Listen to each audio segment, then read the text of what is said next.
Chapter 22. The Death of Moses. This chapter is based on Deuteronomy, chapters 31 to 34. Moses was soon to die, and he was commanded to gather the children of Israel together before his death, and relate to them all the journeyings of the Hebrew host since their departure from Egypt, and all the great transgressions of their fathers, which brought his judgments upon them, and compelled him to say that they should not enter the promised land. Their fathers had died in the wilderness according to the word of the Lord. Their children had grown up, and to them the promise was to be fulfilled of possessing the land of Canaan. Many of these were small children when the law was given, and they had no remembrance of the grandeur of the event. Others were born in the wilderness, and lest they should not realize the necessity of their obeying the 10 Commandments and all the laws and judgments given to Moses, he was instructed of God to recapitulate the 10 Commandments and all the circumstances connected with the giving of the law. Moses had written in a book all the laws and judgments given him of God, and had faithfully recorded all his instructions given them by the way, and all the miracles which he had performed for them, and all the murmurings of the children of Israel. Moses had also recorded his being overcome in consequence of their murmurings. Final instruction to Israel. All the people were assembled before him, and he read the events of their past history out of the book which he had written. He read also the promises of God to them if they would be obedient, and the curses which would come upon them if they were disobedient.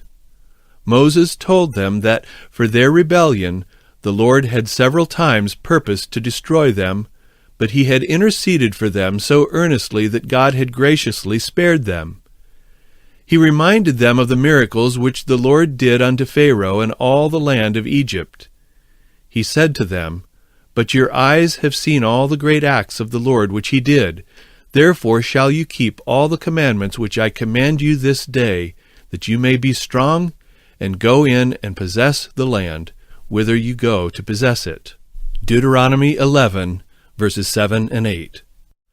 Moses especially warned the children of Israel against being seduced into idolatry. He earnestly charged them to obey the commandments of God.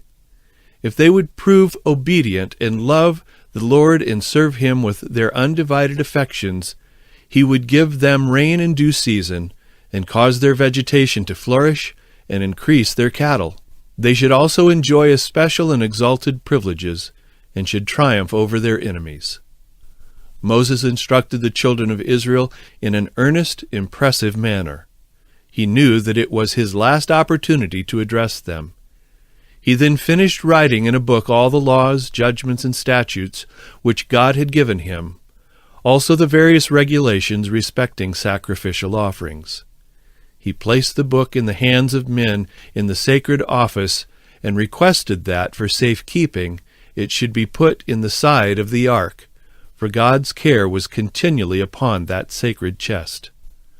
This book of Moses was to be preserved, that the judges of Israel might refer to it if any case should come up to make it necessary. An erring people often understand God's requirements to suit their own case. Therefore, the book of Moses was preserved in a most sacred place for future reference. Moses closed his last instructions to the people by a most powerful prophetic address. It was pathetic and eloquent. By inspiration of God, he blessed separately the tribes of Israel. In his closing words, he dwelt largely upon the majesty of God and the excellency of Israel, which would ever continue if they would obey God and take hold of his strength. The decease and resurrection of Moses. And Moses went up from the plains of Moab unto the mountain of Nebo, to the top of Pisgah, that is over against Jericho. And the Lord showed him all the land of Gilead unto Dan, and all Naphtali, and the land of Ephraim and Manasseh, and all the land of Judah, unto the utmost sea, and the south, and the plain of the valley of Jericho, the city of palm trees, unto Zoar. And the Lord said unto him, This is the land which I swear unto Abraham, unto Isaac, and unto Jacob, saying, I will give it unto thy seed. I have caused thee to see it with thine eyes, but thou shalt not go over thither. So Moses the servant of the Lord died there in the land of Moab, according to the word of the Lord. And he buried him in a valley in the land of Moab, over against Beth Peor. But no man knoweth of his sepulchre unto this day. And Moses was 120 years old when he died, and his eye was not dim, nor his natural force abated. Deuteronomy 34, verses 1 through 7. It was not the will of God that anyone should go up with Moses to the top of Pisgah. There he stood upon a high prominence on Pisgah's top, in the presence of God and heavenly angels. After he had viewed Canaan to his satisfaction, he lay down like a tired warrior to rest. Sleep came upon him, but it was the sleep of death. Angels took his body and buried it in the valley. The Israelites could never find the place where he was buried. His secret burial was to prevent the people from sinning against the Lord by committing idolatry over his body. Satan exulted that he had succeeded in causing Moses to sin against God. For this transgression Moses came under the dominion of death.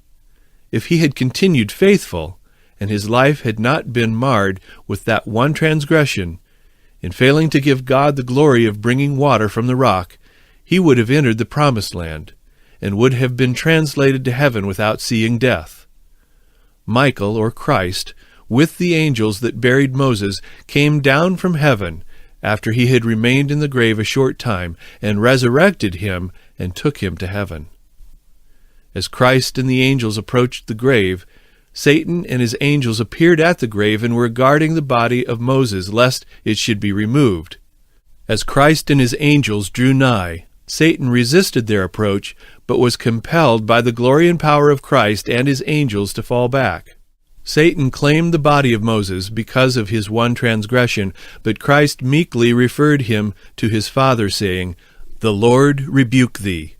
Jude 1, verse 9. Christ told Satan that he knew Moses had humbly repented of this one wrong, that no stain rested upon his character, and that his name in the heavenly book of records stood untarnished. Then Christ resurrected the body of Moses, which Satan had claimed. At the transfiguration of Christ, Moses and Elijah, who had been translated, were sent to talk with Christ in regard to his sufferings, and to be the bearers of God's glory to his dear Son. Moses had been greatly honored of God. He had been privileged to talk with God face to face, as a man speaketh with his friend. And God had revealed to him his excellent glory, as he had never done to any other.